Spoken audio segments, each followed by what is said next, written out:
예수님께서 이제 왕으로 예루살렘에 입성하십니다.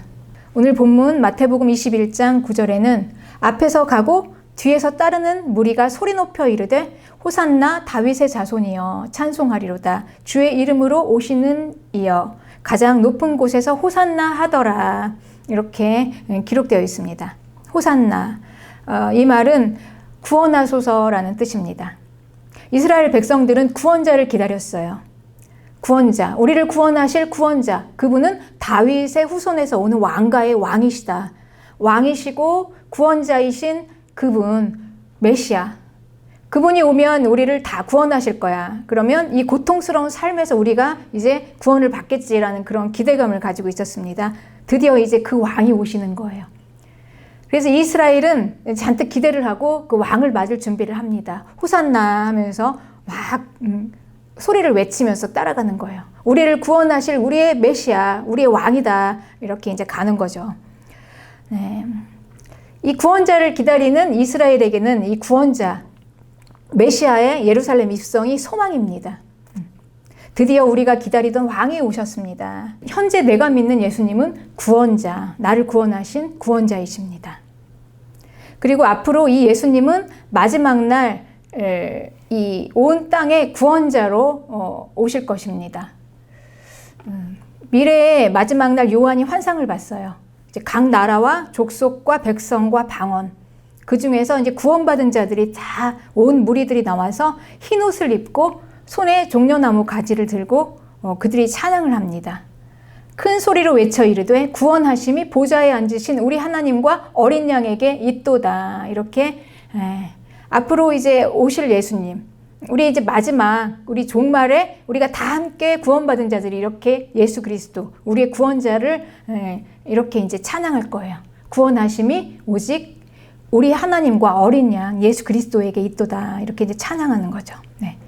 그런데 이거는 이 예수 그리스도에 관한 이 구원자는 과거의 선지자들을 통해서 또 예수님이 오실 거를 미리 예언하신 거예요. 말씀하신 대로 선지자들을 통해서 하나님께서 말씀하신 대로 이루어지는 이 말씀의 성취입니다. 그러니 이 우리의 구원은 우연이 아니라 이미 하나님께서 계획하시고 온 땅을 창조하시기 전인 창세 전부터 미리 다 이미 예비하시고 우리에게 주신 것입니다. 그 나라는. 그러니 우리 과거와 그리고 현재 우리가 받은 예수 그리스도, 그리고 앞으로 미래, 과거와 현재와 미래의 모든 시간을 아울러서 하나님께서 우리의 구원을 이루어 가시는 것입니다. 하나님이신 우리의 구원자는 사람이 되어서 인간의 역사 속으로 들어오신 것입니다. 그러니 이 사람의 역사, 세계사는 우리 기독교적인 관점에서는 이게 구원사입니다. 구속사예요. 구원의 역사인 것입니다. 이 구원의 역사 속에 구원자로 들어오신 예수 그리스도, 과거와 현재와 미래의 온 시간을 아울러서 우리를 구원하시는 그 역사 가운데 이루어진 하나님의 계획이에요. 이 구원이. 그런데 우리에게는 이거를, 나에게는 개인적으로 역사가 시간으로 받습니다. 나의 시간 안에서 이루어지는 구원이에요. 그러니 오늘 나의 시간 안에서 이루어지는 구원, 오늘의 구원입니다. 우리의 생활, 현실 생활로부터의 구원. 그래서 예수님께서 구원자로서 이 땅에 오셔서 많은 사람들을 만나셨을 때 그들은, 구원자를 만난 모든 사람들은 병이 고쳐지고 귀신 들림에서 풀어지고 귀신이 떠나가고 그리고 회복과 치유를 얻게 되었죠. 그래서 우리가 구원받은 이 구원자를 만난 구원받은 자들은 이 현실을 아주 잘 살아내는 것입니다. 현실을 잘 사는 거예요. 그런데 우리 구원자는 단지 이것만을 위해서 오신 게 아니에요. 우리가 현실에서 잘 살아내는 이 현실에서 받는 축복은 이 구원의 하나의 결과일 뿐이지 이게 전부는 아닙니다. 구원자는 우리의 현실만 위해서, 단지 그것만 하기 위해서 오신 게 아니에요. 우리의 돈을 위해서, 건강을 위해서, 우리의 생활을 위해서, 이걸 돕기 위해서, 이것만 하기 위해서 오신 분은 아닌 것입니다. 이건 하나의 일부인 것이죠. 네. 이게 우리가 이걸 축복이라고 생각한다면 우리는 구원의 축복을 아주 축소시키는 것입니다. 네. 그래서 제가 이제 그런 생각을 해봤어요. 제가 여기서 이제 선포할 때 축복 이야기할 때, 근데 이렇게 의사소통이 서로 간에 안 될 수가 있겠다라는 생각이 드는 게, 우리가 세상에서 얘기하는 이 돈과 성공은 여러분 그건 축복이라고 할 수가 없어요. 세상에서 받는 거예요. 그건 우리는 마귀로부터 오는 게 있고 그리고 하나님으로부터 오는 게 있습니다. 세상에서 많은 사람들이 추구하는 돈과 성공, 이거는 하나님이 주시는 축복이라고 할 수가 없어요. 예. 우리는 거기서부터 나온 자들이에요. 그럼 우리가 받는 축복은 뭘까요? 이 구원자가 우리를 구원하신 구원의 결과로서 우리에게 주어지는 축복이에요. 그 축복은 우리의 구원자의 구원으로부터 시작되는 우리 일상에서의 결과입니다. 구원은. 네. 그래서 이 진리는요, 이 현재만이 아니에요. 영원까지 이어져야지 그게 진리입니다. 그러니 우리가 구원자에게 받은 건 이 현재에서만 받은 게 아니고 영원까지 이어지는 걸 받았어요. 영원한 생명을 받았고 영원한 나라를 받았습니다. 그러니 이건 다 구원자로부터 나오는 거예요. 그러니 우리가 받은 이 구원의 내용은요, 이 현실 생활을 잘 살아가는 이 결과가 보여지지만 우리가 궁극적으로 구원자로부터 받은 구원은 죽음으로부터의 구원이에요. 우리의 구원은. 그러니 생명의 구원입니다. 우리가 구원자에게 받은 그건 이제 죽음에서부터 나와서 생명으로 들어가는 구원이에요. 네. 그러니 이제 우리는 죽음에서 나와서 이제 생명의 길로 들어가는 자들이에요. 그래서 죽었다 살아났으니 이제 몸이 살아난 거잖아요. 숨을 쉽니다. 그리고 이제 산자의 삶을 살아요. 그리고 이 살아있는 사람의 삶을 살기 시작하는 게 이제 그게 회복이 되는 거예요, 우리가. 그래서 구원받은 모든 하나님의 자녀들은 축복입니다. 모든 게 다 회복이 될 수밖에 없어요. 우리가 받은 구원에는 그게 들어있는 것입니다. 그러니 우리가 구원받았다라고 하는 것은 우리가 죽었다가 살아났다라는 그 말입니다. 그렇죠. 그러니 우리가 구원받았다는 이 구원은 이 보이는 것만으로는 설명할 수가 없는 거예요. 보여지는 거. 우리가 현실에서 보여지는 이 구원이 아니라 보여지지 않는 영원한 생명을 받은 이 죽음에서부터 나온 여기에서부터 시작하는 구원이에요. 보이지 않는 그 구원. 그러니 우리의 구원자, 그분은 우리의 왕, 그리고 메시아, 그렇습니다. 그래서 이 무리들은 구원자를 원해요. 구원자를 간절히 기다립니다. 구원자가 필요해요. 구원자가 없으면 안 돼요. 네.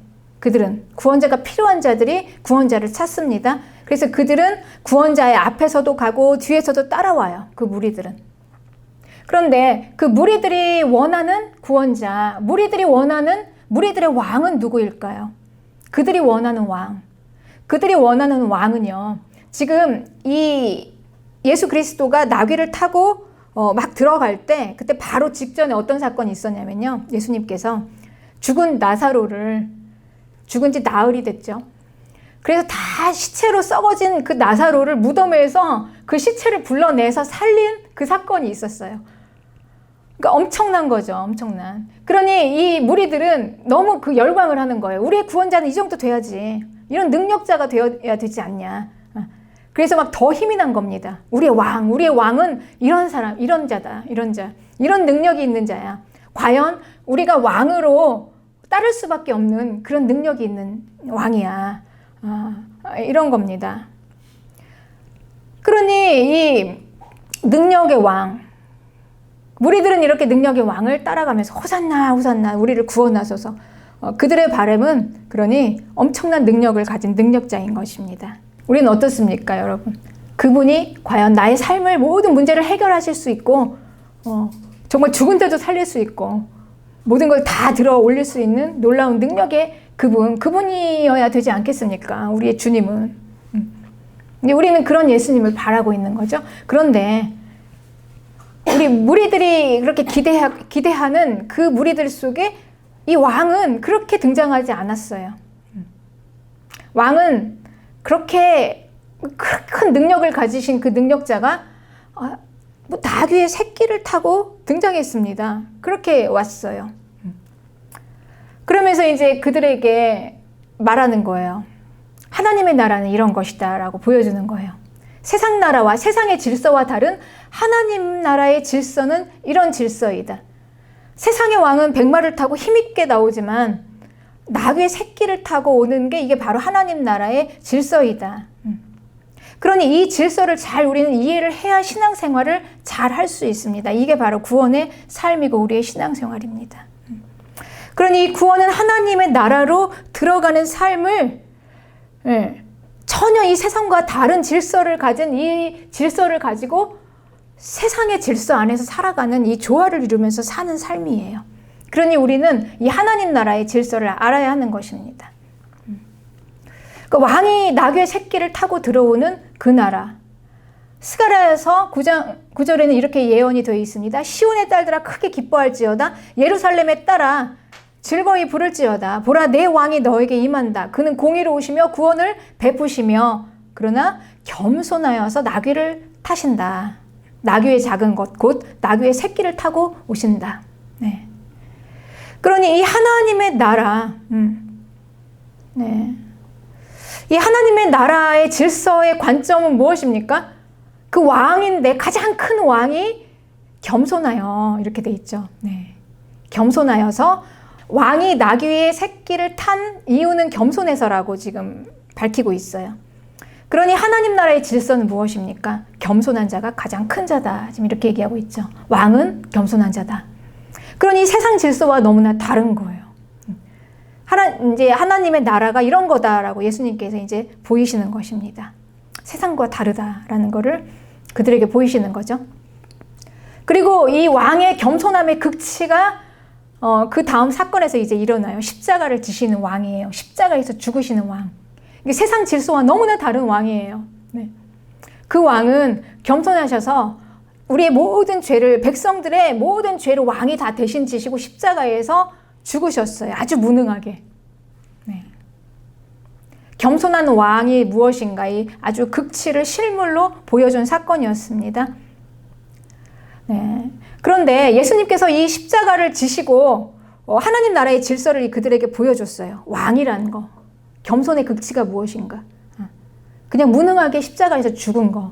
근데 그때 백성들은 다 떠나갔어요. 도망갔습니다. 다. 왕을 버리고 도망갔어요. 네. 왜 그랬을까요? 십자가에서 저렇게 힘없이 무능하게 죽는 게 우리 왕일 리가 없어. 저렇게 무능한 자가 우리의 구원자일 수가 없어. 십자가에 달린 자기 왕을 바라보는 이스라엘의 한번 백성들의 표정을 한번 상상해 보세요. 너무나 기가 막힌 표정이에요. 고개를 절레절레 흔듭니다. 저럴 리가 없는데. 혀를 차는 거예요. 네. 그럴 수가 없는데. 자기도 하나 구원하지 못하는 자가 어떻게 우리를 구원할 수가 있겠냐. 이들은 다 이렇게 얘기를 하죠. 그리고 고개를 흔들고 머리를 흔들면서 조롱합니다. 당신이 정말 구원자라면 내려와 봐라. 그럼 우리가 믿겠다. 그리고 급기야 그들은 빌라도와 이제 거래를 해서 그 강도 바라바와 예수님을 맞바꿉니다. 분노하면서. 네. 왜 그들이 분노했을까요? 예수님께. 사기다. 이건 사기야. 하나님의 아들이라고? 자기가 구원자라고? 그럴 리가 없어. 구원자라면 저렇게 될 수가 없잖아. 이건 사기야. 죽여라. 죽여라.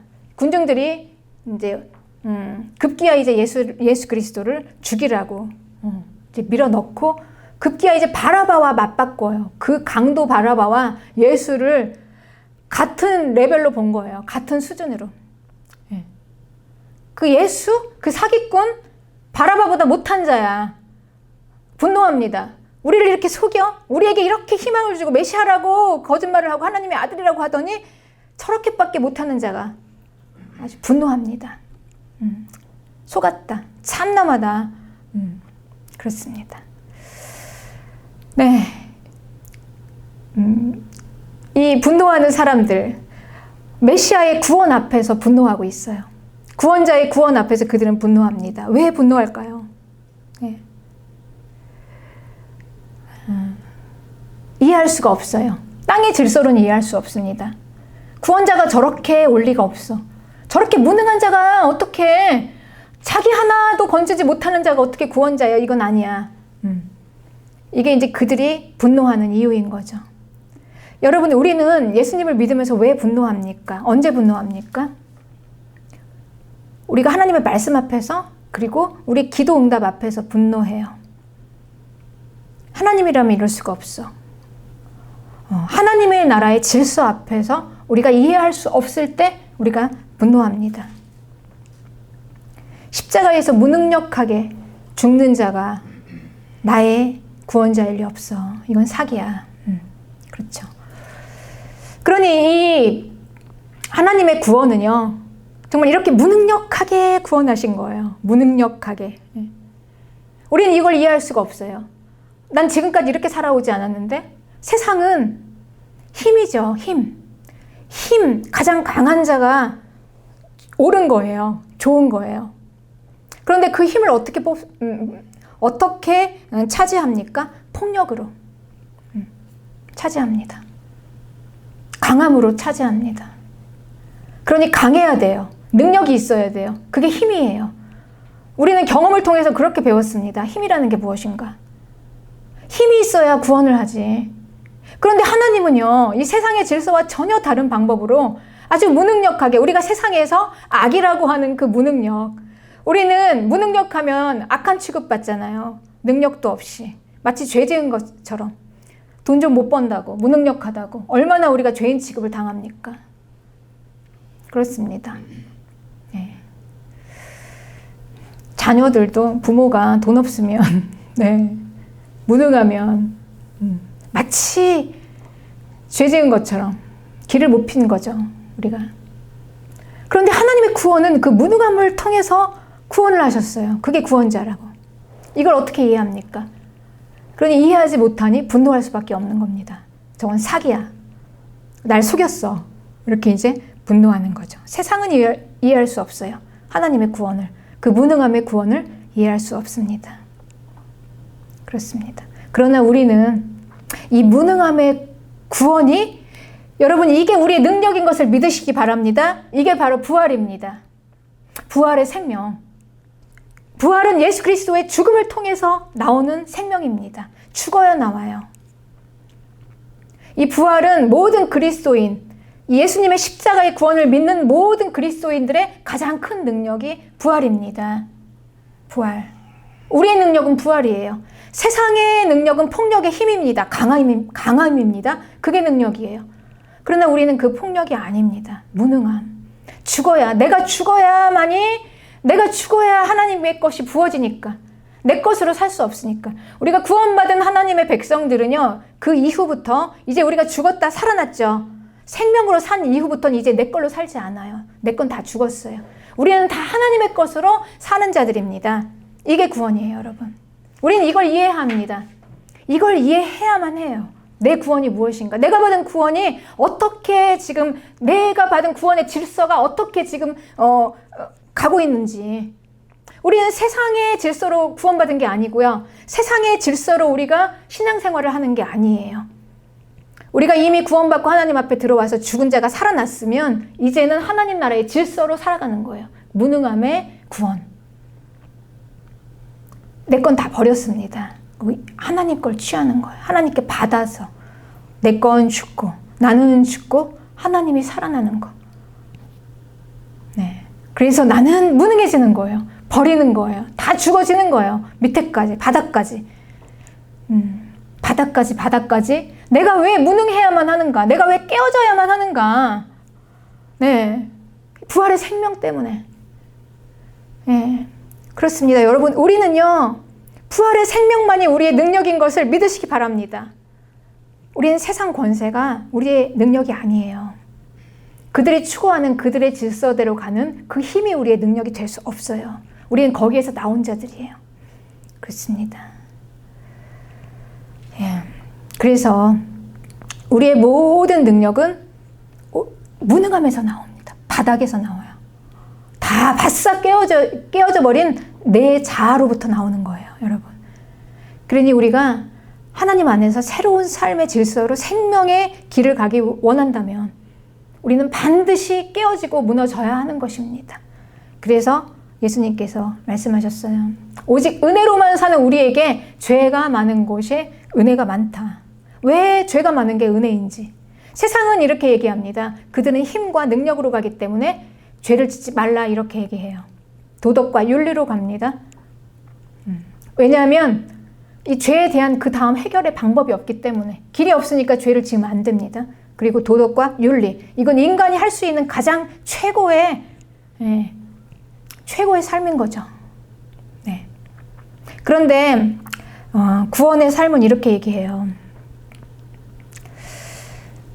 죄 짓지 말라. 우리가 세상에서 하루하루 숨을 쉬면서 살아가는 모든 것들이 다 죄예요. 한순간순간이. 그렇지 않습니까? 여러분 한 주간의 삶을 돌아보세요.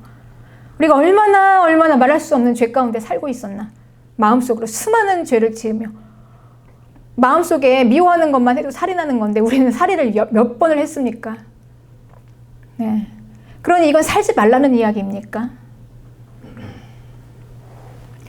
그래서 우리 복음은 우리에게 이렇게 얘기하는 거예요. 회개하라. 길이 있습니다. 회개하라. 길이 있으니까. 그래서 우리 성도들은요. 죄를 짓다가 죄를 끊는 자들입니다. 죄를 지으면서 끊어요. 회개하면서. 우리는 죄를 짓지 말라. 도덕과 윤리가 아니라 내 안에서 죄가 하나씩 드러나는 걸 볼 때 나에게 이런 죄가 있었나? 회개하고 끊고 다시 나아가는 자들입니다. 이게 구원이에요. 그러니 이 구원은요. 우리는 바로 밑바닥, 내가 얼마나 비참한 인간인가를 보면서부터 시작하는 거예요. 밑바닥에서부터. 내가 깨어지면서부터. 내가 얼마나 죄인인가. 내가 얼마나 무능한가. 여기에서부터 우리는 부활의 생명을 받는 것입니다. 우리는 그걸로 살아야만 하니까. 그렇습니다. 그래서 우리의 생명은요, 낮은 곳에서부터 나와요. 이 기쁨은 아는 자만 아는 진리입니다. 우리가 예수님을 믿으면서. 그래서 계속 지금 몇 주 연속해서 하나님께서 우리 마라나타 교회에게 주시는 낮은 곳으로 내려가라. 내려가라. 이 말씀이 우리에게 그냥 내려가서 짓밟혀서 그냥 고통 당하라는 말씀이 아니에요, 여러분. 축복 주시기 위해서 하나님께서 지금 이 말씀을 전조로 우리에게 주시는 거예요. 깨어져라. 부어줄게. 부활의 능력으로, 부활의 생명의 능력으로. 그렇습니다. 내가 원하는 예수님이 누구일까요? 내가 원하는 예수님은 누구입니까, 여러분? 이 호산나를 부르면서 무리들이 우리 왕이다 라고 따라가는 그 무리들이 원하는 왕은요, 죽은 나사로를, 시체된 나사로를 살린 능력의 왕이었어요. 여러분이 원하시는 예수님은 누구입니까? 내가 원하는 예수님은 내 문제 해결해 주시는 분이잖아요. 내 기도 응답 들어주시는 분, 내 삶을 다 해결해 주시고 들어 올려주시는 분. 그런데 그 예수님 믿으면서 내가 계속해서 바닥으로 깨어지는 게 이해가 안 가는 그런 예수님 아닙니까? 그러나 우리는 내가 원하는 예수님이 아니라 예수님 그분은 정말 누구십니까? 그걸 알아가야 하는 것입니다. 이게 바른 신지식이에요. 예수님 그분이 누구인가? 그래서 바른 지식에서부터 여러분 바른 믿음이 생겨나요. 첫 단추가 바른 지식이 되어져야지만이 그 다음에 계속해서 우리의 신앙생활이 바르게 되어집니다. 바른 믿음이 없으면 이 그 다음부터가 이제 계속 꼬이기 시작하는 거예요. 이해할 수가 없으니까요. 분노합니다. 구원 앞에서 분노합니다. 우리는. 그래서 그분은 누구인가? 그분은 나를 죽음에서 생명으로 구원하신 분이에요. 구원자예요, 여러분. 예수님 그분이 누구인가? 그분은 나에게 구원자로 오셨어요. 구원자. 죽음에서부터 구원하신 분. 예수님 하면은 우리는 하나님의 거는 다 진리는 영원한 거예요. 영원한 거. 영원까지 이어지는 거예요. 나를 죽음에서부터 구원해서 생명을 주셨는데 그 생명, 영원한 생명을 주신 분, 그분입니다. 이걸 잘 이해해야 하는 것입니다. 내가 받은 영원한 생명을 우리는 잘 이해를 해야 돼요. 그게 우리의 신앙생활의 첫 단추입니다. 그래서 우리는 구원에 대한 확신이 너무 중요한 거예요. 내가 구원을 받았나? 이게 왜 이렇게 중요할까요? 대부분 교회의 새신자 교육의 가장 첫 페이지에서 다루는 문제가 이거예요. 당신은 구원을 확신합니까? 이거를 먼저 이제 배우죠. 근데 우리는 이제 그걸 안 합니다. 교리로 하는 것보다 우리는 큐티를 해요. 하나씩 내가 구원받은 거를 내가 이제 찾아가는 거예요. 말씀을 통해서. 그렇습니다. 구원자 그분은 우리에게 구원자이시면서 임마누엘의 하나님이에요. 우리를 구원하신 그 하나님은 임마누엘, 하나님이 우리와 함께 하신다. 우리와 함께 하시는 분이 구원자예요. 구원자이신 하나님은 나와 함께 하시는 분이에요. 내 생활 속에서 매 순간순간 하루하루 나와 함께 하시면서, 나와 함께 하시는 하나님이 함께 하시는데 나를 그저 두시겠습니까? 끝까지 그분이 나를 구원하지 않으시겠습니까? 구원자. 그래서 우리가 구원받았으면 우리는요, 마치 우리 고아에게 아버지가 생긴 거하고 똑같아요. 우리가 전에는 나 혼자 살았습니다. 그런데 우리가 구원받고 임마누엘의 하나님이 함께 하시기 때문에 이제 나에게 하나님이 함께 하시는 거예요. 하나님은 나의 시간 속에서, 역사 속에서 함께 가셔서 끝까지 나와 함께 가시는 거예요. 영원까지, 구원까지. 네. 그래서 우리가 처음에 예수님 영접할 때 영접 기도를 그렇게 하잖아요. 주님, 내가 전에는 나 혼자 살았지만 이제는 주님이 나와 함께 살아주시옵소서. 그래서 감사합니다. 우리가 그렇게 영접 기도를 다 하지 않았습니까, 여러분? 그쵸. 그런데 우리는 믿어야 돼요. 그냥 쭉 기도하고 흘려버리는 게 아니라 주님이 나와 함께 하시는 거예요. 그게 구원이에요. 그러니 아버지는 자녀를 죽게 내버려 두지 않습니다, 결코. 주님이 우리와 함께 하시고 영접할 때 주님이 나와 함께 하셨으면 끝까지 같이 가시는 거예요. 그분이 나를 인도하시기 때문에 우리의 구원이 이루어지는 것입니다. 그래서 이 구원은 하나님의 전능하신 하나님의 능력을 믿는 거예요. 구원의 주체는 하나님이십니다, 여러분. 우리의 구원을 이루시는 분은 하나님이세요. 그러니 구원의 절대 조건은 우리에게 있지 않아요. 하나님께 있어요. 우리는 이거를 이해해야 합니다. 그래서 우리가 구원받았다라고 할 때 가장 먼저 우리에게 첫 관문이 있어요. 나를 구원하신 그분은 누구인가? 그리고 구원받은 나는 누구인가? 이 관계 안에서 이제 이루어지죠. 그분은 하나님이시고 나는 사람입니다. 그분은 완전하시고 나는 불완전한 허물투성이 인간입니다. 여기서부터 이제 시작하는 거죠, 구원이. 우리의 구원자는 알파와 오메가, 처음과 나중이다. 이렇게 설명하고 있습니다. 처음과 나중 되시는 분. 이분은 전능하시고 완전하신 하나님하고는 우리하고는요, 수준이 달라요. 급이 달라요, 여러분. 그러니까 이 하나님을 우리 수준에서 생각하면 안 돼요. 그분을 도대체 우리는 이해할 수 없어야지 맞습니다. 어떻게 우리가 다 그분을 이해합니까? 어떻게 그분을 내 안에다 다 넣으려고 합니까? 그분은 완전하신 전능하신 하나님은요, 모든 피조물의 창조주는 모든 피조물의 밖에 계세요. 밖에서 보십니다. 그러니까 시간의 밖에 계세요. 그러니 하나님께서 보실 때는 과거와 현재와 미래가 한꺼번에 다 보여지는 거예요, 우리에게. 하나로 딱 그 하나님의 손바닥 안에 과거, 현재, 미래가 하나로 딱 있어요. 그렇습니다. 그러니 하나님에게는 과거에 내가 예수님을 몰라서 그렇게 허랑방탕하게 살았던 나와, 현재 예수님 믿고 계속 연약해서 넘어지는 나와, 미래에 완전하게 되어서 하나님 나라에 들어갈 내가 같이 있어요. 한꺼번에. 그분은 함께 봅니다. 그리고 그분의 손에는 구원이 하나로 있습니다. 그리고 이 구원을 하나님께서는 하나예요. 그냥 통째로, 과거, 현재, 미래가 통째로 나에게 던져주시는 거예요. 그럼 우리는 그 구원을 어떻게 받습니까? 우리는 그걸 시간 안에서 받아요. 우리는 시간, 과거와 현재와 미래가 지나갑니다. 그래서 우리는 그 구원을 이루어가는 것입니다. 두렵고 떨리는 마음으로 우리는 이루어가는 거예요.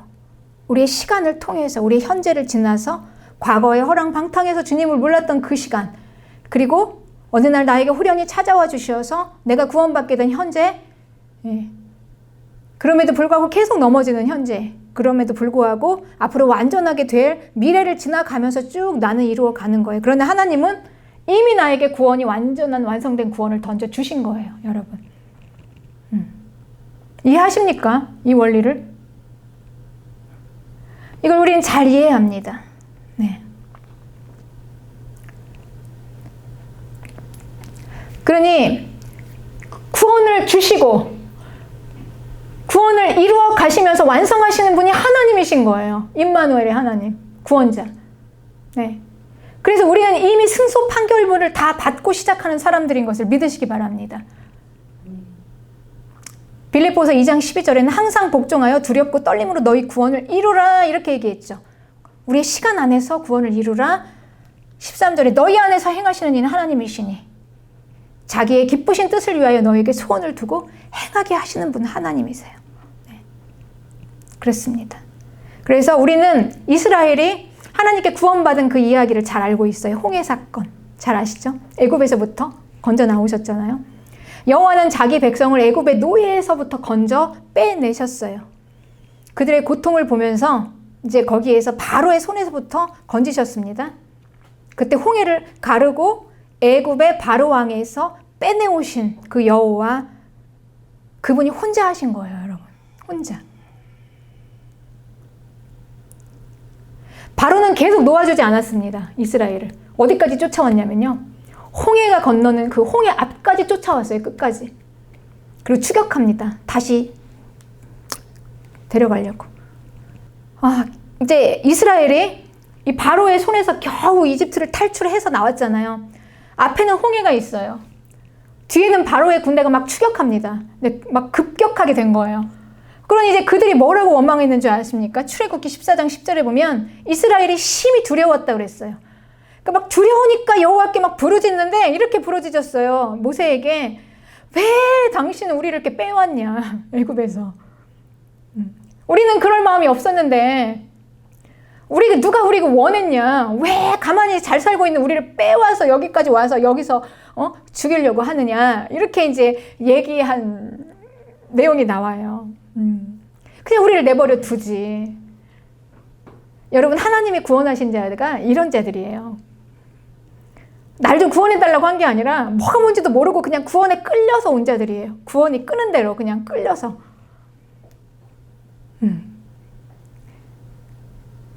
그들 앞에서 이제 바로 홍해가 갈라지기 직전에 아무도 몰랐어요. 홍해가 갈라지고 그 바다에 길이 나리라는 거는. 누구도 예상할 수 없었어요. 하나님의 방법을. 그때 모세가 얘기하는 거예요. 출애굽기 14장 13절에 모세가 백성에게 이르되 너희는 두려워하지 말고 가만히 서서 여호와께서 오늘 너희를 위하여 행하시는 구원을 보라. 그리고 14절입니다. 여호와께서 너희를 위해서 싸우시리니 너희는 가만히 있을지니라. 모세가 이렇게 얘기했어요. 여호와께서 너희를 위해서 싸우실지니 너희는 가만히 있을지어다. 그리고 그가 하나님 됨을 알지어다. 아무도 상상하지 못했습니다. 거기에서 바다가 갈라져서 길이 날 줄은. 그런데 그때 아무도 상상하지 못했던 일이 일어났어요. 갑자기 홍해 바닷물이 막 확 섰어요. 바닷물이. 그리고 양쪽에 벽을 만듭니다. 물이 계속 벽을 만들어서 쫙쫙 갈라져서 벽을 만들어서 서요. 물은 계속 분수처럼 막 솟구쳐요. 그런데 거기에 길이 쫙 나요. 와. 여러분, 이게 구원이에요. 이걸 누가 합니까? 하나님만이 하실 수 있는 거죠, 여러분. 구원을 우리에게 주신 분. 여러분, 도대체 이 구원을 우리가 이룰 수 있겠습니까? 이런 구원을? 우리는 받는 거죠, 은혜로. 아니, 지금 자기들이 어디로 가는지도 모르고 왜 우리를 여기서 빼왔냐고 이렇게 항의하는 사람들이 구원을 받아서 어떻게 그들이 구원을 이루어 갑니까? 갈 수가 없어요. 하나님이 하시는 거예요. 그리고 이제 그들은 홍해를 건너가요. 쭉. 그 소식을 듣고 온 세상의 사람들이 다 놀래요. 그냥 벌벌 떱니다. 여호와, 그가 자기 백성을 저렇게 구원했구나. 여러분, 우리가 이렇게 구원받지 않았습니까? 이렇게 구원받았어요. 어느 날 예수님이 누구신지도 모르고 내가 구원받겠다는 것도 아니고 그냥 세상의 종이 되어가지고 착취당해서 고통받고 그냥 힘들게 살고 있는 나에게 어느 날 찾아와 주셔서 끌고 갔잖아요. 우리를 그냥 끌어내셨어요. 홍해 앞으로 끌어내셨어요. 그리고 홍해 바다를 가르시고 그 홍해 바다에 낸 길로 나를 끌으셨어요. 그분이 우리의 구원자예요. 그리고 이제 말씀하십니다. 너희는 가만히 있어라. 내가 싸우겠다. 여호와께서 너희를 위해 싸우실지니 너희는 가만히 있을지어다. 이렇게 구원을 주시고 그리고 구원을 이렇게 이루어 가십니다. 우리의 구원의 여정, 우리가 두렵고 떨리는 마음으로 우리가 이루는 그 구원의 길을 우리에게 하라고 하는 게 아니라 너희는 가만히 있고 여호와께서 대신 싸워주실 것이다.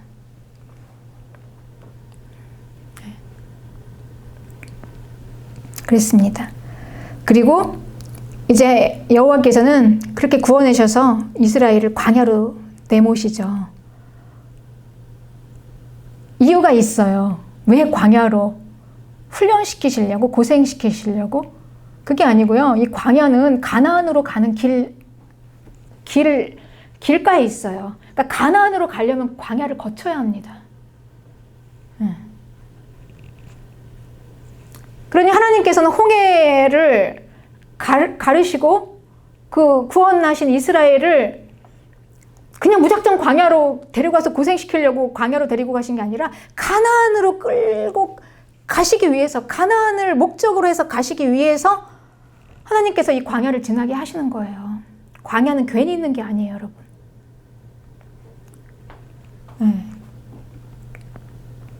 그래서 이제 드디어 여호와가 누구신지 몰랐던 이스라엘은요, 이 광야를 지나면서 조금씩 알아가게 돼요. 그분이 누구신지. 여호와. 그분은 우리를 먹이시고 입히시고 아무것도 없는 그 광야에서 물도 주시고 필요하면 하늘에서 만나를 내리셔서 굶게 안 하시고 그렇습니다. 우린 예수님이 누구신지 몰라요. 나를 구원하신 구원자가 누군지 모릅니다. 그런데 나를 구원하신 구원자가 누구인지 우리는 모르지만 우리가 이제 하나씩 알아가게 되는 거예요. 살면서. 네. 필요하면 기도합니다. 주님 주세요. 그래서 성경은 이렇게 기록하고 있어요. 광야에서 그들은 신발이 헤어지지도 않았고 의복이 헤어지지도 않았고 다 먹이고 목마르면은 마시우고 그렇게 다 하셨다는 거예요. 구원자가. 그런데 이들은 그냥 우린 두려우니까 광야가 그 모든 게 완벽해야 되잖아요. 이게 아니 목이 마르면 물이 없으면은 막 그냥 마치 물 하나 없으면은 막 온 세상이 다 무너지는 것 같잖아요. 그쵸? 우리 그렇지 않습니까? 여러분 우리가 예수님 믿으면서 내 삶에 무슨 결핍이 하나 있으면 그거 안 채워지면은 죽을 것 같아요. 곧 그것만 보면 죽을 것 같아요. 물을 달라 막 난리를 내죠. 거기서 그냥 그렇게 안 해도 주실 텐데 실은. 그리고 만나를 주셔도 만나 가지고는 안 돼. 우리는 더 먹어야 돼. 메추라기도 주고 마늘도 먹어야 되고 우리가 먹던 거 다 먹어야 돼. 이것도 먹고 저것도 먹어야 돼. 다 채워줘. 그렇습니다. 그러니 이 광야는요, 내가 원하는 그 결핍만 보고 오늘 현재 나의 없는 것만 바라보면은 못 가요. 못 가. 광야를. 그 원망을 하는 거예요. 왜 나를 애굽에서 꺼내서 왜 나를 구원하셔가지고 이렇게 광야로 던지셔서 이렇게 고생을 시키시는가. 그냥 고생으로만 생각하는 거예요. 원망만 하다가 결국은 어떻게 됐습니까? 못 들어갔어요. 가나안에. 그런데 이 이스라엘 중에 다 가나안에 들어간 두 사람이 있잖아요. 여호수아와 갈렙. 그들은 어떻게 해서 들어가게 됐을까요? 그래서 우리가 이 구원에 대한 확신이 중요한 이유입니다. 내가 구원받았다는 확신을 가지고 사는 게 왜 중요하냐? 여호수아와 갈렙은 그 확신이 있었어요. 내가 어디로 가는지에 대한 확신이 있었어요. 하나님이 나를 어디로 이끄는지에 대한 확신이 있었단 말이죠. 네. 하나님이 나를 구원하셨으면 그 던져놓으셨다고 생각했기 때문에 이들이 분노했던 거예요. 광야에. 왜 우리 이렇게 고생을 시켜? 우리는 이걸 원하지 않았는데. 그런데 이 여호수아 갈렙은요, 확실하게 딱 알았습니다. 내가 어디로 가야 될 것을. 그리고 내가 반드시 거기에 들어갈 거라는 것을 알았어요. 믿었어요. 네. 가나안으로 들어갈 것을 믿었기 때문에, 하나님이 거기로 넣으실 것을 믿었기 때문에, 그 믿음 때문에 여호수아 갈렙은 아낙 자손을 두려워하지 않았던 겁니다. 그 어마어마한 현실 앞에서 그것도 두렵지 않았어요. 나는 거기 들어갈게 확실하게 정해 있기 때문에. 그렇습니다, 여러분. 믿으십니까? 이 말씀을? 내가 확실하게 갈 데가 있으면 여러분 지금 이 현실이 전혀 두렵지가 않아요. 네. 왜냐? 나는 확실하게 가니까 거기를. 하나님이 나를 지금 인도하고 계시니까. 그 여정이니까 믿음 때문에. 그래서 이스라엘은 왜 못 들어갔냐? 불순종 때문에. 믿지 못했기 때문에 못 들어갔다. 이렇게 성경은 말씀하고 있습니다. 그런데 불확실하면 내가 가나안에 들어갈까 말까? 내 능력으로 가야 되는데 아낙 자손은 너무 크고 나는 과연 들어갈 수 있을까? 그럼 이 광야는 그냥 고생인 거죠. 고생. 그리고 원망을 하는 거예요. 왜 나를 여기에 던져놓고. 분노하는 겁니다. 사기다. 그렇습니다, 여러분. 네. 그래서 우리는 구원에 대한 확실한 이해가 있어야 광야를 지나갑니다. 이 이해가 바른 지식이에요. 바른 지식에서 바른 믿음이 생깁니다. 이 지식이 바르게 되어지지 않으면 그 다음 믿음이 생기질 않아요, 여러분. 그러니 이 믿음은 너무 막연한 거예요. 우리가 어떻게 아낙 자손을 이겨? 우리는 메뚜기와 같은데.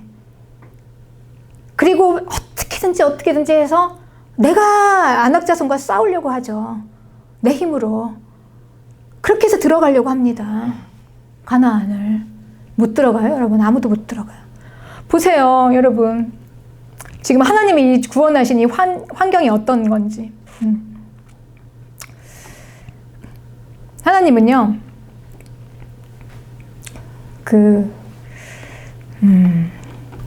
하나님께서 이 광야를 지나서 우리에게 인도하시는 그 가나안은요, 안식의 땅이에요. 영원한 안식의 땅, 가나안. 안식은 하나님의 안식으로 들어가는 안식이에요. 내가 무엇을 하는 게 아니라 완전한 하나님을 의지하는 거. 완전한 안식. 우리가 구원을 받고 하나님의 자녀가 됐다는 건 뭐냐면요, 이제는 더 이상 내 힘으로 사는 게 아니라 완전하게 의지하는 거예요. 하나님의 안식으로 들어가는 거. 내 걸로 하는 게 아니라 안식의 땅으로 들어가는 겁니다. 안식으로의 부르심입니다. 그래서 하나님께서는 우리를 구원하시고, 그리고 구원하신 하나님의 백성에게 이렇게 말씀하시는 거예요. 여호와께서 너희를 위하여 싸우시리니 너희는 가만히 있을지어다. 이렇게 되어야 우리가 가나안으로 들어갑니다. 우리가 가나안은 안식의 땅인데, 우리가 이제 예수님을 믿고 이제 하나님께서 우리를 구원하셨잖아요. 구원하시고 이제 이 신앙생활을 할 수 있도록 우리에게 지금 우리는 신앙생활이라고 해요. 네, 구원을 이루어가는 이 시간들이 있죠. 이때 여호와께서 너희를 위하여 싸우시리니 너희는 가만히 있을지니라, 이렇게 주신 게 바로 예수 그리스도의 이름입니다. 예수 그리스도의 이름의 권세. 그걸 써서 기도하라. 기도하면 주신다. 우리는 계속 기도하면서 받고, 기도하면서 받고, 네. 기도하면서 구원자를 조금씩 알아가는 거예요. 그분이 누구신가. 그렇게 가는 거죠. 그래서 지금 이 시대는요, 혼란의 시대예요. 마지막 시대는. 세상은 예수님이 필요하지가 않아요. 구원자를 필요하지 않습니다. 이스라엘은 왕이 들어올 때 호산나 호산나 구원자여 우리 왕 하면서 막 그 무리들이 왕의 입성을 막 환호성을 지르면서 같이 들어왔어요. 그때 마태복음 21장 10절에 예수께서 예루살렘에 들어가시니 온 성이 소동했어요. 세상이 소동해요. 뭐냐 이게? 누구야? 이러는 거예요. 11절에 무리가 이르되 갈릴리 나사렛에서 나온 선지자 예수라 이랬어요. 그냥 선지자 예수라. 그들에게는 다만 그냥 조금 나은 선지자 예수라는 사람이야. 이 정도. 뭐야 이거 근데 이 정도죠. 세상 사람들은. 그러니 여러분, 우리가 이 구원자를 찾게 되고 우리에게 구원자가 필요한 게 얼마나 축복입니까? 우리는 구원자를 찾잖아요. 그런데 세상은 뭐야 이러고 그 구원자 우리의 왕이여 라고 이제 막 환호를 지르고 가는 자들은 또 뭡니까? 이들은 자기의 구원자가 단지 그냥 죽은 나사로 시체에 죽은 나사로를 살린 정도의 능력의 왕 정도밖에 안 되는 거예요. 그러니까 아무도 몰라요. 이 구원자의 구원의 기품을. 그런데 이 구원자는 여기서 구원을 이루시는 하나님이세요. 이 무지와 혼란의 시대에 구원을 받는 자들도 도대체 나를 구원하신 분이 뭐 나사로를 시체를 살려내신 능력자 이 정도밖에는 우리 그렇잖아요. 예수님 믿는 자들이 다 내가 얼마나 생명으로부터 구원, 죽음으로부터 구원을 받고 영원한 생명을 얻은 그 영원한 생명이라는 게 도대체 어떤 건지를 지금 잘 모르잖아요. 아무도. 여기에서부터 이제 구원하시는 하나님이세요. 그런데 이걸 어떻게 우리가 합니까? 이걸 어떻게 우리가 해요? 그냥 제가 구원받은 자들에게 다 하나님이 주시는 축복이다 하면 그 축복이라는 것은 그냥 단지 세상에서 성공과 잘 사는 것 정도로 우리가 생각하잖아요. 다 그 이상을 모르는데 어떻게 우리가 구원을 이룰 수가 있어요? 그 엄청난 구원을. 이 생명의 회복이라는 이 의미를 어떻게 압니까, 여러분? 여러분들의 삶이 그 증거가 되지 않습니까? 내가 예수님 믿기 전에 얼마나 어떻게 살았는지 죽었잖아요. 완전히 죽음, 아무것도 모르는 깜깜한 상태에서 살아도 사는 게 아닌 거기 생명을 얻었어요. 숨을 쉬기 시작해요. 네. 감각이 느껴집니다, 이제는. 그러니 이제 우리는 그 구원, 그 얼마나 나에게 주신 그 구원에 이 생명으로 들어가는 이 생명이라는 게 엄청난 힘이라는 걸 우리는 알아야 되는 거죠. 죽은 자를 살리신 부활의 생명, 그 생명. 네. 그렇습니다. 그래서 우리의 모든 삶은 구원받은 이후에 이제 삶은요. 부활의 생명의 능력의 삶인 거예요, 여러분. 부활의 생명. 완전히 현재를 초월하는 생명입니다. 초월. 이 땅에 이 정도 가지고 이 레벨 가지고 비교가 안 되는. 그래 우리의 풍요함의 의미가 무엇인가? 부요함의 의미가 무엇인가?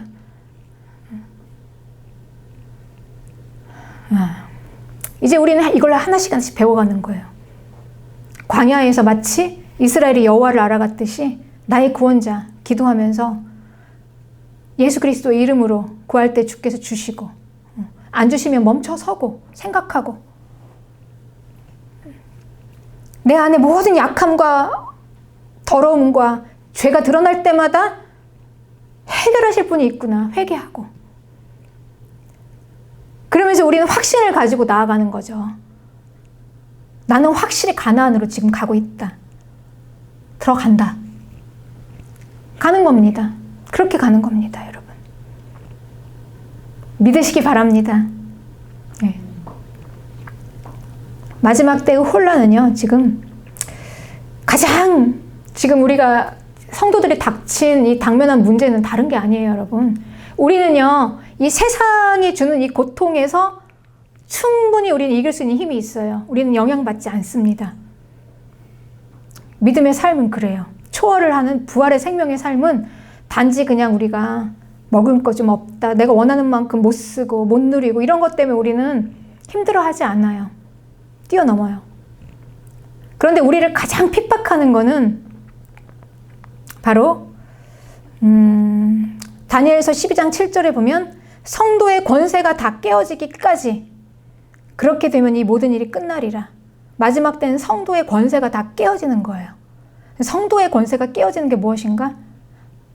마가복음 13장 22절에는 이적과 기사로 할 수만 있으면 택하신 자들을 미혹한다. 네. 성도의 권세, 미혹을 당합니다. 우리가 이적과 기사로, 새로운 것들로, 엄청나게 막 새로운 뭔가 대단해 보이는 이런 잘못된 이 교리들로, 이 구원에 관한 교리들로 흐려서, 그러니까 우리가 정통주의 개혁 신앙이라는 거는요, 여러분, 지금 이 시대 자체가 권위가 평등한 시대잖아요. 처음에 남자와 여자가 평등하다부터 시작을 해서 점점점 그게 좋은 건 줄 알았더니 이제 지금 이제 권위가 평등해지니까 어떤 현상이 일어납니까? 학생하고 선생하고 거의 똑같아. 옛날에는 상상할 수가 없었던 일이죠. 네. 그러니까 지금 실은 이게 엄청나게 지금 혼란으로 가고 이제 다음 세대는 완전히 다 전멸하는 거예요. 아니, 자기를 가르쳐주는 선생을 그렇게 발로 짓밟고 때리는데 어떻게 제대로 배울 수가 있겠습니까? 안 되는 거죠. 이 교권이 지금 무너졌죠? 그러면서 성역이 무너졌어요. 네. 성역. 네. 마치 이게 교회 지도자와 성도 간에 이게 격차가 평등한 게 마치 좋은 것 같아. 좋을 수도 있어요. 잘 이걸 쓰면. 그리고 이 신학이 그냥 무분별하게 그냥 이 정통신학과 과거에는 옆에 갈 수도 없었던 이단이라는 이 신학이 막 같이 또 평등하게 막 대등하게 다 깔렸잖아요. 온라인에.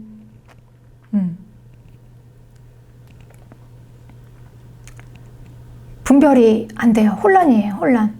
그런데 이 정통주의 개혁 신학이라는 거는요, 과거에부터 우리 선진들이 하나씩 자기들이 순교하면서 자기들의 삶을 통해서 정말 이게 바른 믿음이다라고 딱 중심으로 세워놓은 기준이에요. 기준. 안전핀입니다. 이게.